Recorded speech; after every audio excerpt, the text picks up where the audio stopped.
In this video, we're going to take a look at solving systems of equations. So systems of equations is when you have more than one equation and you want to find out where they have points in common.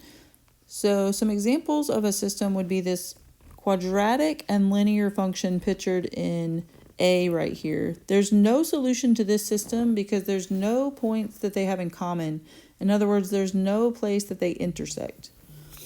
For B, they have one solution because they only have one point they have in common or where they intersect. And for this last one, letter C, these two have two solutions. So the quadratic function and the linear function intersect twice. So there are two solutions. So there's always a different amount of combinations you could possibly come across depending on the system you're given. Let's just look at some examples to get you started. So in example 1, it says the weekly profits of two different companies selling similar items that opened for business at the same time are modeled by the equations shown below. The profit is represented by Y, and the number of weeks the companies have been in business is represented by X. According to the projections, what week or weeks, so notice they put like it could be more than one, did the companies have the same profit, and what was the profit of both companies during those times? So like it can be more than one period of time or amount of time.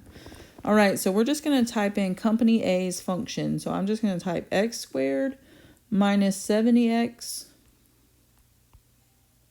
plus 3,341. Notice I don't see 3,341 because that number is really large. So you can go to that little wrench at the top right of Desmos, go to your y-axis and make the maximum value something like 3,500. And then click on Desmos, so it'll take that box away and you can see your graph. And then let's type in the second one. So we have 50x plus 65. And we want to see where those have points in common. So there's actually two places where they touch. So let's write that down.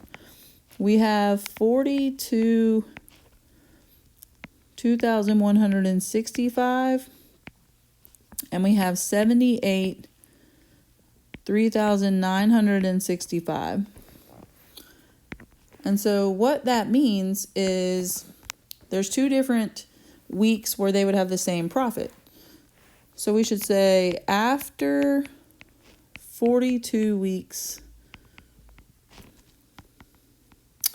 they have a profit of, and it would be the same amount of profit, so $2,165.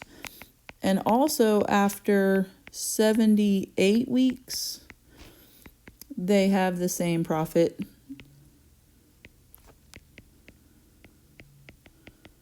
which is $3,965.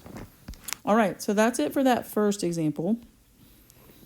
Next one says, consider the following functions and what is the y value when f of x equals g of x.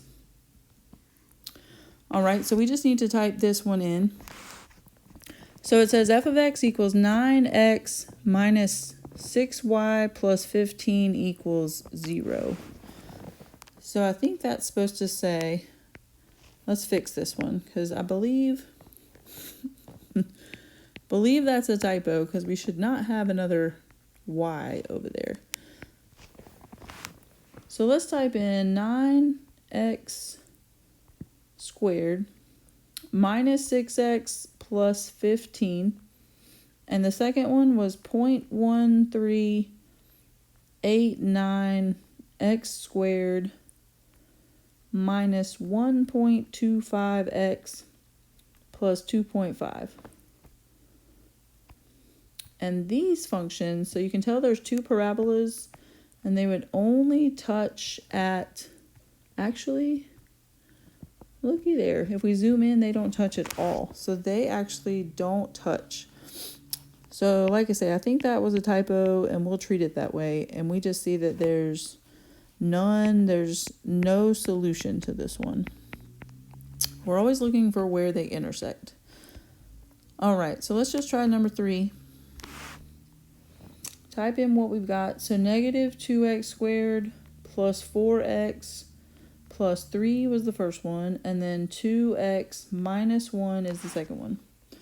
All right, and these touch twice, and so we just need to write those down. We've got the point 2, 3, and the point -1, -3.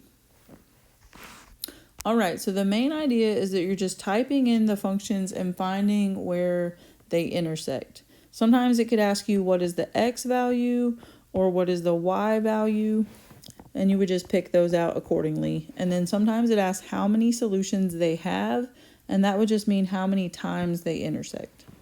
All right, so that's it for these.